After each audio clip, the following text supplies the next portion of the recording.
Research centre ہوا کرتے ہیں اور وہ قرآن کو پڑھتے ہی نہیں ہیں بلکہ اس پر ریسرچ کیا کرتے ہیں. نیو ٹیکنالوجی پوری دنیا میں جو بھی ریسرچ سامنے آئی ہے، چاہے وہ ہوائی جہاز کی پرواز ہو، چاہے وہ فضاؤں میں دوڑنے والی کوئی بھی ٹیکنالوجی ہو، تمام کی تمام کو قرآن مقدس سے نکالا گیا ہے. دوسری چیز کیا؟ عمل کے اعتبار سے نہیں، ٹیکنالوجی کے اعتبار سے انہیں اتنا یقین کامل ہوتا ہے کہ جو قرآن میں آیا ہے وہ ہو کر رہے گا، اور اپنا پورے کا پورا مال اس پہ لگا دیتے ہیں، پورے کی پوری کمیٹی اس پہ لگا دیتے ہیں اور وہ اس چیز کو کرنے لگتے ہیں. ہمارا معاملہ کیا ہے؟ قرآن مقدس مسجد میں امام صاحب 5 مرتبہ نماز پڑھا رہے ہیں جس میں جہری اور سری دونوں نمازیں موجود ہیں. گھر میں قرآن مقدس رکھا ہوا ہے لیکن تلاوت کی ہمیں توفیق نہیں ہوتی ہے. قرآن مقدس آخر ہے کیا؟ قرآن مقدس آخر ہے کیا؟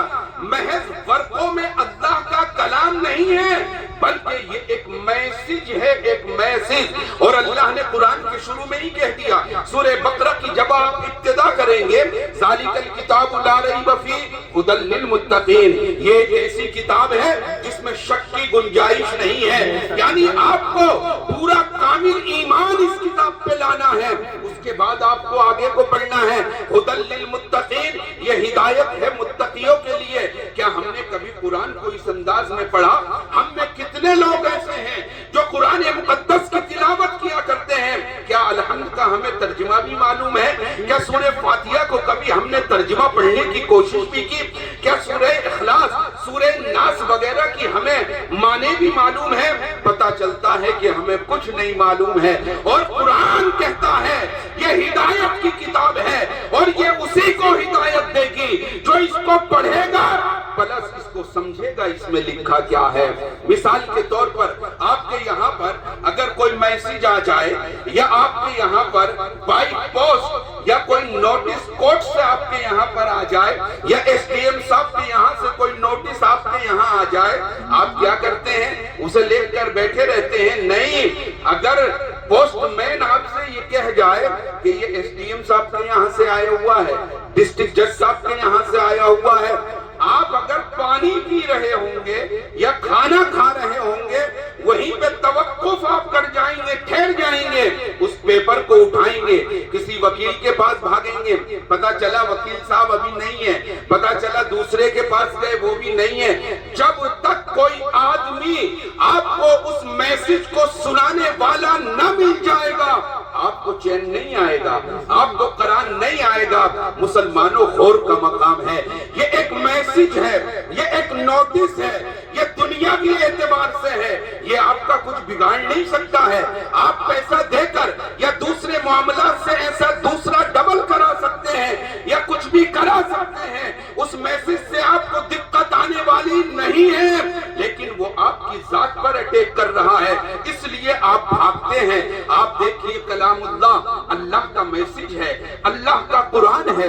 امام صاحب مسجد میں چلاتے ہیں 1400 سال سے قرآن کہہ رہا ہے کہ مجھے پڑھیے، مجھ پر عمل کیجئے، راہ ہدایت چاہتے ہو تو مجھ پر عمل کرو، اپنی نسلوں کو سدھارنا چاہتے ہو تو مجھ پر عمل کرو، اپنی بچیوں کو اعلیٰ تعلیم دینا چاہتے ہو تو مجھ پر عمل کرو، اپنے گھر کا ماحول سنبھالنا چاہتے ہو تو مجھ پر عمل کرو، بچوں کو نیک بنانا چاہتے ہو تو مجھ پر عمل کرو، اپنے خرافات کو دور کرنا چاہتے ہو تو مجھ پر عمل کرو. لیکن ہمیں توفیق نہیں ہوتی کہ کسی دن قرآن مقدس کو اٹھا کر مسجد کے امام صاحب کے پاس آئیں یا کسی عالم سے جا کر کہیں حضرت اس آیت کا ترجمہ کیا ہے، حضرت سورہ فاتحہ کا ترجمہ کیا ہے، حضرت سورہ ناس کا ترجمہ کیا ہے.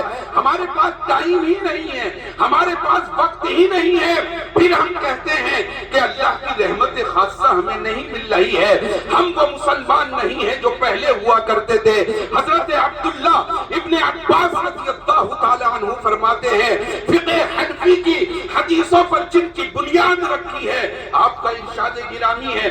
آپ فرماتے ہیں کہ پہلے ہم قرآن مقدس کی 10 آیتیں پڑھ لیا کرتے تھے، جب تک اس کو سمجھ نہیں آیا کرتے تھے ہم 11ویں آیت کی طرف نہیں بڑھا کرتے تھے. امام اعظم ابو حنیفہ رحمت اللہ علیہ، امام اکبر ارشاد فرماتے ہیں کہ فقہ یہ نہیں کہ تم نے اتنی کتابوں کا پلندہ باندھ لیا ہو.